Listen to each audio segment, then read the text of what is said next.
தன் அடிப்படை உரிமைக்காக குரல் கொடுத்த ஒரு இனம் உரிமைகள் பறிக்கப்பட்டு சர்வதேச வல்லரசுகளின் உதவியுடன் இனத்தின் அடையாளங்கள் மற்றும் வாழ்வியல் கட்டுமானங்கள் அழிக்கப்பட்டது.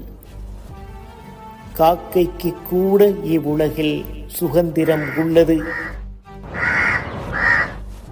தனக்கானதை தானே தீர்மானிக்க, தன் மொழியினை பேச, தன் இனத்துடன் ஒன்றிணைந்து வாழ. ஆனால் கெல் தோன்றி மண் தோன்றா காலத்தின் மூத்த குடியின மார்தட்டிக் கொள்ளும் தமிழ் இனத்தின் அங்கமான ஈழத்தமிழனின் வாழ்வானது இடப்பெயர்வுகளாகவே இருந்து வந்தது. அதன் பயனாக புலம்பெயர் தேசங்களில் தஞ்சம் புகுந்து எமது அடையாளங்களை நாமே மீண்டும் உருவாக்கினோம். உருவாக்கத்தில் எழுப்பப்பட்ட மேடைகள் பல. அவ்வத்தியாயத்தில் இன்று முதல் இணைகின்றது பழகலாம் வாங்கோ.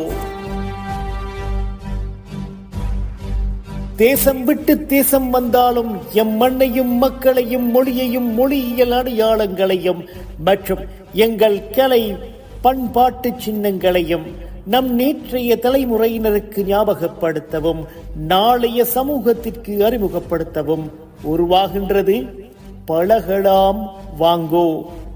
அமெரிக்க மண்ணில் எம் நாளைய தலைமுறையினர் எங்கள் அடையாளங்களை தங்கள் அடையாளங்களாக மாற்றுவதற்கும் இனிவரும் அடுத்த தலைமுறைக்கு அறிமுகம் படுத்துவதற்கும் ஒரு கலைக்கூடமாக இது இருக்க வேண்டும் என்பதே எங்கள் விருப்பம்.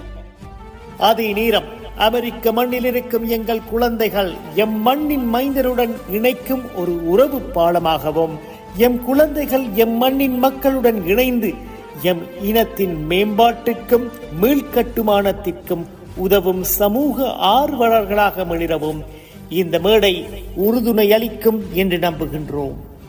நம்பிக்கை எம்முடன் ஒன்றர கலந்தது. அந்த நம்பிக்கைக்கு ஊன்றுகோலாக நீங்கள் அனைவரும் பயணிப்பீர்கள் என்று நம்புகின்றோம்.